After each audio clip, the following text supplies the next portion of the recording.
విజయవాడలో నిర్వహించిన సుపరిపాలన వేడుకలో మంత్రి నాదెండ్ల మనోహర్ పాల్గొన్నారు.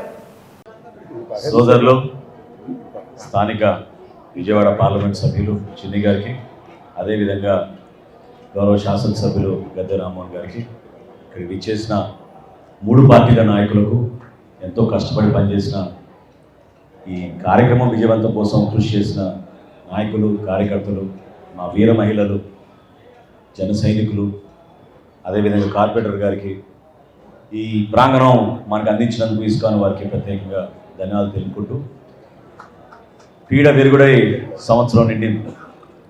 ఈ రోజున రాష్ట్ర వ్యాప్తంగా మన ఒక పండుగ వాతావరణంలో ప్రజలకి ఒక పాజిటివ్ మెసేజ్ పంపించాలనే ఆలోచనతో ఈ కార్యక్రమం చేపట్టాం. భారతదేశంలో ఎక్కడ లేని విధంగా ఒక అద్భుతమైన తీర్పు మన ఆంధ్రప్రదేశ్ ప్రజలు కూటమిని బలపరిచారు.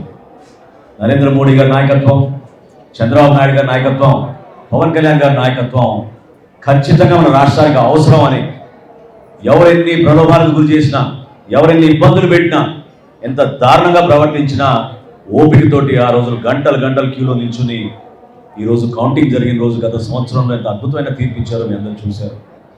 మనందరం కూడా ఒక అంకిత భావంతో ఎప్పుడు కూడా కేవలం విమర్శించడానికి కోసం, రాజకీయ లబ్ధి కోసం కాదు, మనం చేసే ఈ ప్రస్థానం చాలా కష్టమైన ప్రయాణం. చంద్రబాబు నాయుడు గారు ఈ వయసులో రాష్ట్రంలో ఉన్న ఆర్థిక ఇబ్బందుల్ని అధిగమిస్తూ అనేక సంక్షేమ కార్యక్రమాలు, అభివృద్ధి కార్యక్రమాలు చేసుకుంటూ వచ్చారు. ఇంత దూరం ప్రయాణం చేసినందుకు మమ్మల్ని అందరినీ ముందు నడిపిన మా అధ్యక్షుడు పవన్ కళ్యాణ్ గారు ఎంతో త్యాగం చేసి, కృషి చేసి కూటమి విజయం కోసం అహర్నిశలు కృషి చేశారు.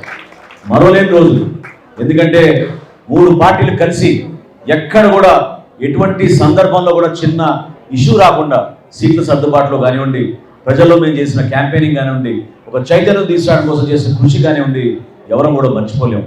దీని వెనక మాతో పాటు మీరందరూ కూడా ఎంతో మనస్ఫూర్తిగా మీరు కష్టపడి కసితో పనిచేశారు. ప్రతి ఓటు వేయించారు, కేసులు పెట్టించుకున్నారు, కొట్టించుకున్నారు, ఎంతోమంది అవమానపరిచారు. కానీ మీరు నిలబడ్డారు. మీరు నిలబడిన స్ఫూర్తి ఖచ్చితంగా రాబోయే రోజుల్లో మన రాష్ట్రానికి, మన ప్రజలకి ఒక అంకిత భావంతో మరొకసారి ఈ కలయిక దేనికోసం, స్వార్థం కోసం కాదు, పదవుల కోసం కాదు, ఈ కలయిక కేవలం రాష్ట్ర భవిష్యత్తు కోసం, మన బిడ్డల కోసం, సంక్షేమం అభివృద్ధి రెండూ చేసి అద్భుతంగా మనం ముందుకు తీసుకెళ్దాం.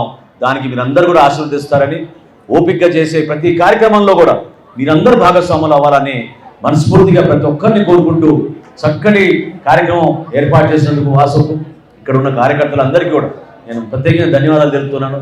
ఎప్పుడు కూడా విజయవాడ రాజకీయం నిజంగా ఆంధ్రప్రదేశ్ రాజకీయాలకి ఒక ప్రముఖమైన పాత్ర ఈ గతంలో ఎంతో పోషించారు. ఆ చైతన్యం మళ్ళీ తీసుకురావాలి.